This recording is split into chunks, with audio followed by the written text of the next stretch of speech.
Salut Olivier, comment ça va? Ça va bien toi? Super, merci. Je voulais savoir, là, t'es rendu bien plus âgé. Ça fait longtemps, d'un sens, que t'es plus avec l'Armada. T'es rendu où en ce moment dans ta vie?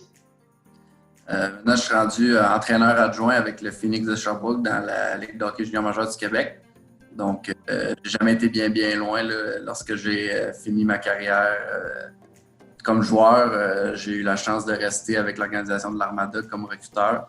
Ça m'a donné l'opportunité ensuite là, d'être entraîneur adjoint avec les Cantaignes de Magog pour ensuite là, me joindre au Sherbrooke là, comme assistant entraîneur encore une fois. Justement, tu sais, comme tu dis, tu as vécu comme joueur, après tu vis comme entraîneur. Là, la saison passée du Phoenix de Sherbrooke, est-ce que tu peux m'en parler un peu? On sait que ça n'a pas fini comme vous l'aurez tous souhaité, mais peux-tu m'en parler de cette saison historique-là? Oui, bien sûr. Écoute, dès le jour 1, là, quand le camp d'entraînement a commencé, là, on a senti là, à l'entour de l'équipe là, un aura assez spécial. Les vétérans, on avait, je me souviens, au camp, on avait peut-être un ou deux spots là, disponibles. C'était tous des joueurs qui étaient de retour des acquisitions là, qu'on avait faites au courant de l'été. Donc, les gars, dès le début, là, ils avaient vraiment en tête là, qu'ils voulaient remporter le championnat à la fin de l'année. Ils ont mis les efforts. Écoute, on a été impressionnés par leur maturité. Écoute, après chaque journée, ils tournaient la page d'une nouvelle journée. Les gars ont vécu le moment présent. Malheureusement, là, le plus décevant, honnêtement, c'est pour eux. Là, tous les efforts qu'ils ont mis durant l'année, ils n'ont pas eu la chance de commencer là, à la fin. Là, ça a été très difficile. Mais écoute, ils sont revenus, pour la plupart, ils sont revenus cette année là, puis sont prêts à répéter le même exploit. Puis justement, tu sais, toi, t'es jeune comme entraîneur quand même, tu as vécu ce que les joueurs vivent en tant que joueur dans la LHJMQ. Est-ce que tu penses que ça te donne un avantage, ça, justement, avec les joueurs, de plus les comprendre et comprendre leur parcours de vie en ce moment? Oui, écoute, c'est quelque chose là, que j'essaie d'utiliser. Comme j'ai expliqué un peu au début, là, j'ai jamais eu le pied bien loin là, de la Ligue. Fait que j'ai tout le temps été au courant de ce qui se passait. Les gars, j'ai été recruteur quand ils étaient dans le nouveau midget, fait que je les connaissais de cette façon-là aussi. Donc, j'utilise évidemment mon expérience de joueur, mais en même temps, écoute, c'est pas tout le monde qui sont comme moi. Donc, ça a été aussi une adaptation. Des fois, le fait de l'avoir vécu, des fois, tu te dis, voyons, moi, il me semble que, exemple, cette situation-là, je la vivais comme ça, mais c'est pas comme ça pour tout le monde.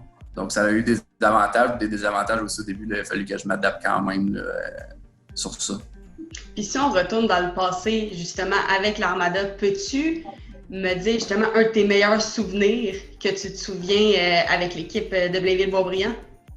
Écoute, ça a été définitivement la Game 7, mon année 20 ans, contre l'Océanique de Rimouski. Écoute, on tirait de l'arrière là, en première période par 4 buts pour finalement remporter le match là, en prolongation 8-7 sur un but de Nikita Jeffbala. Ça a été vraiment un match qui décrit en même temps bien l'identité de l'Armada. Là. Écoute, on a tout le temps été une équipe qui ne lâchait pas. Et puis, ça a été un bel exemple là, d'identité là, lors de ce match-là. Et puis, évidemment, là, ça a été tout qu'un retour pour se faufiler dans le corridor. Donc, c'est vraiment un moment là, que je vais me rappeler toute ma vie. J'ai fait justement plusieurs entrevues avec plusieurs joueurs, puis justement, c'est un des souvenirs qui nous rappelle souvent, un des plus beaux souvenirs qui a marqué pratiquement beaucoup de partisans de l'Armada.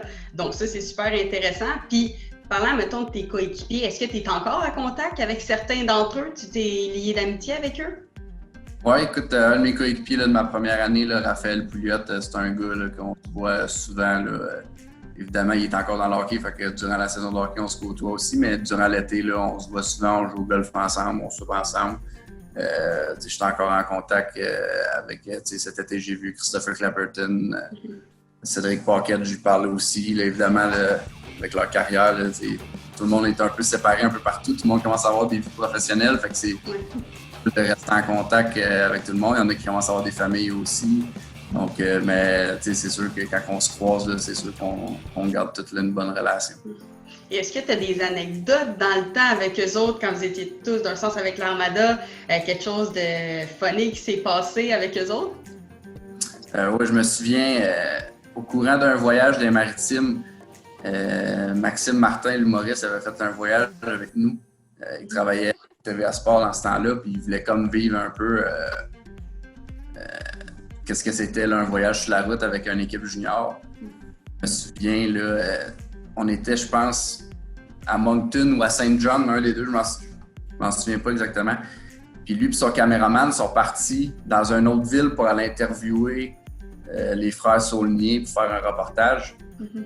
Évidemment, quand on va dans un hôtel avec toute l'équipe, si tu vas à la réception, tu demandes la clé de la chambre, je sais pas moi, 300, puis c'est l'équipe qui l'a, il ne demande pas ton nom, là, il va te donner la clé. Fait qu'on a cherché la clé de sa chambre, on avait enlevé tous les globes, les lampes, on avait déplacé les matelas, on les avait mis dans la salle de bain. Puis moi, j'avais la chambre qui communiquait avec la sienne. Fait que quand ils sont arrivés le soir, vers minuit, 1h du matin, puis qu'ils ont ouvert la porte, puis là, ils n'étaient pas capables d'ouvrir la lumière, puis là, on les entendait sacrer, ils chiolaient, oh nos matelas, puis ça c'est vraiment là, quelque chose d'assez comique là, lors d'un des voyages qu'on a fait des maritimes.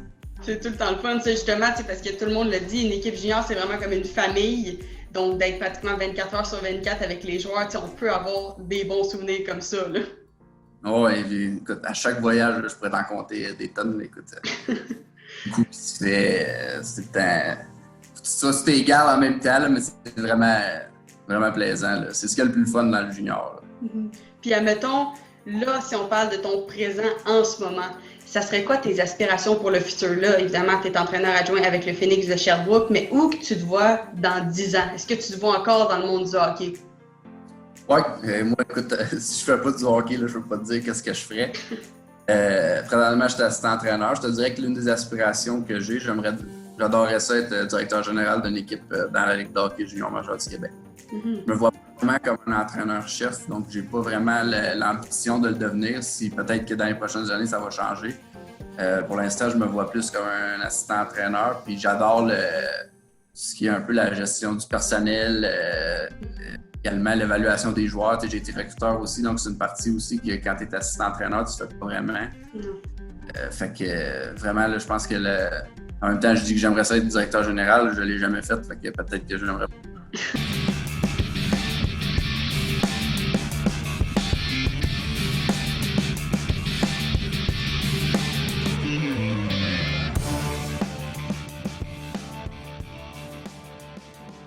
Ben, merci beaucoup, Olivier, d'avoir accepté l'invitation. On te souhaite vraiment le meilleur pour le futur avec le Phoenix de Sherbrooke.